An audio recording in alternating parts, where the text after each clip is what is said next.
I never meant to stay up so late watching streams, but something kept me glued to my screen that night. It was a Friday, the perfect end to a long week.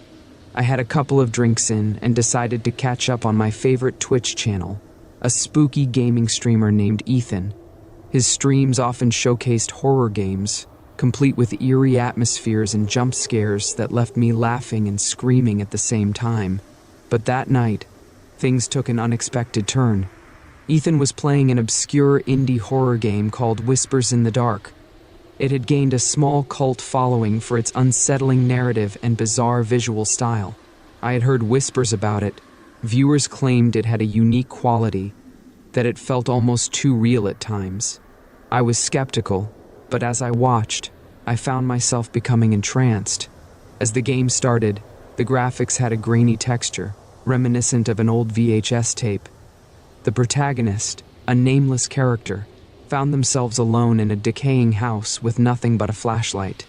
It wasn't long before Ethan began to joke about the game's uncanny atmosphere, the way the shadows twisted unnaturally and the whimpering sounds that echoed through the lonely corridors. I laughed along with him, but couldn't shake off an odd feeling. As the game progressed, I started to notice something was off. An unsettling familiarity crept into my mind. The layout of the house, the creaky floorboards, and the whispering voices in the background felt almost personal. I could have sworn I had seen it somewhere before. Ethan's reactions were entertaining at first, but soon they began to change. His laughter faded into nervous chuckles. Occasionally, a flicker would cross his face as if he were experiencing something just out of reach. I couldn't help but lean in closer to the screen, caught between anxiety and anticipation. "What was that?" he muttered, peering into the darkness of the game. A strange sound reverberated through my speakers, a whisper that was not part of the game. I glanced around my dimly lit room, feeling a chill I could not explain. When I turned back, Ethan was staring wide-eyed at the screen. "Did you guys hear that?" he asked, breaking character for the first time. The chat exploded with comments, some calling it a part of the game, while others speculated that something was wrong.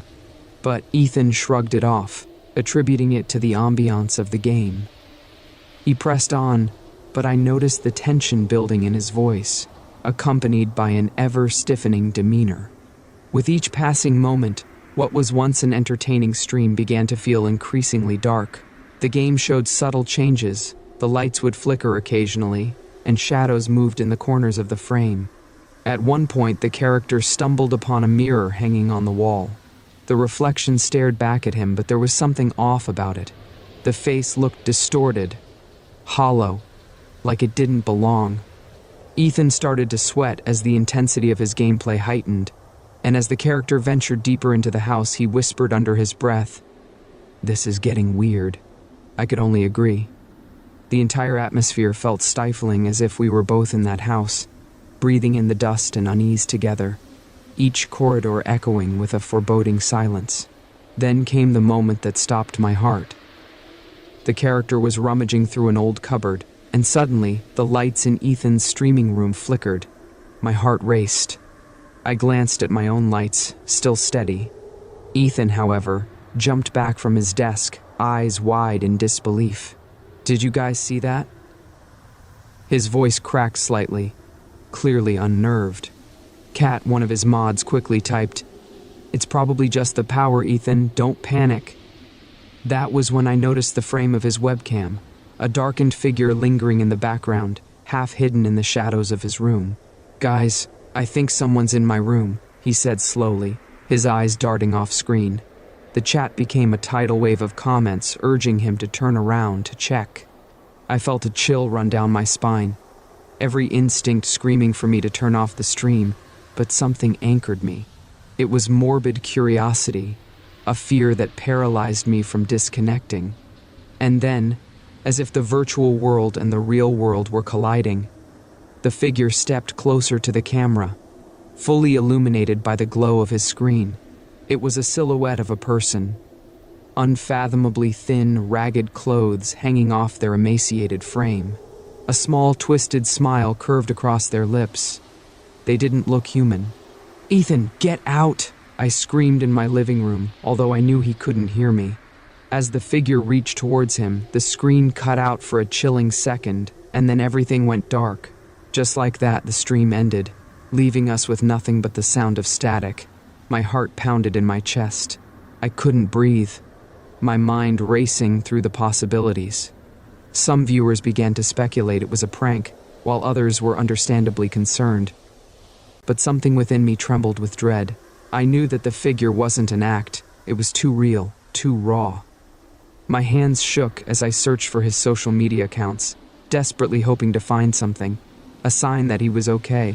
But there was nothing.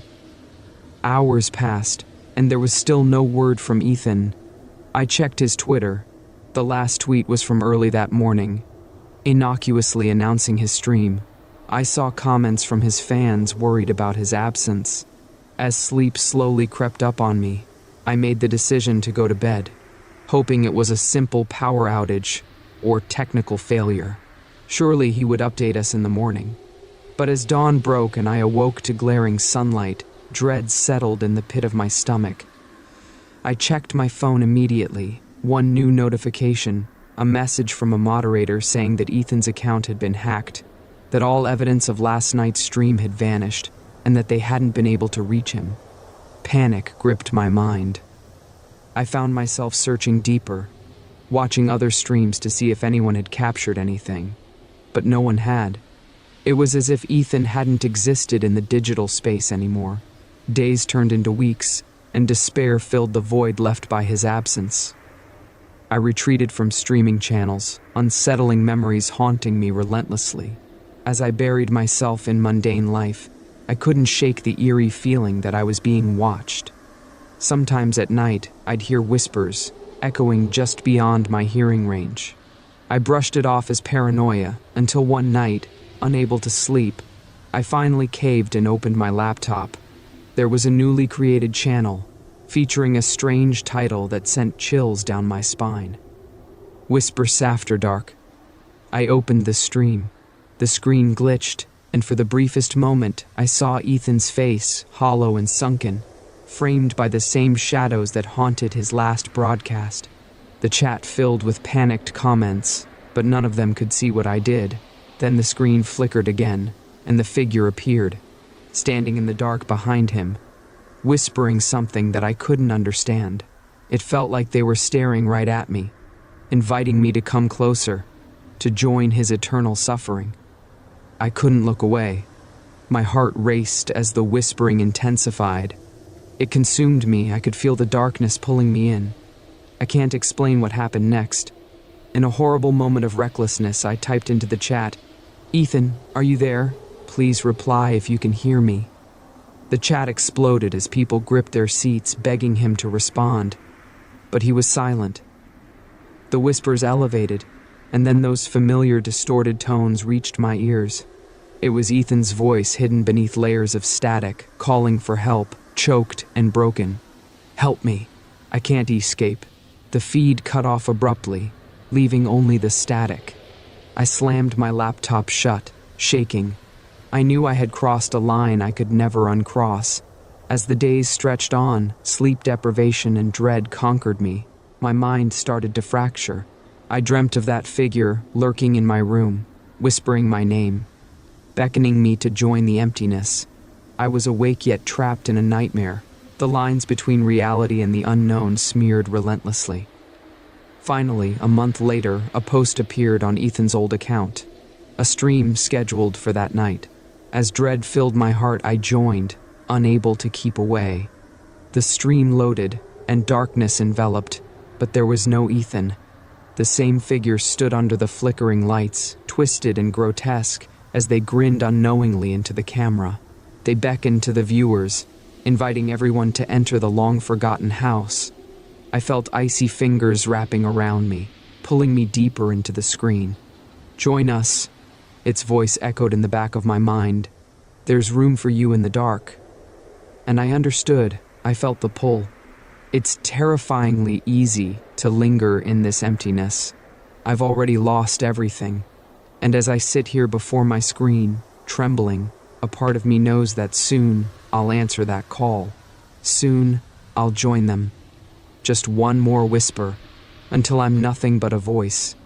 I don't know how long I can hold out. I can feel the walls closing in, the shadows creeping closer. Ethan might have been the first, but he won't be the last. That darkness isn't done with anyone who watches, and it wants me too. You must remember this. Whatever you do, don't go looking for him. The whispers in the dark can call to you just as easily.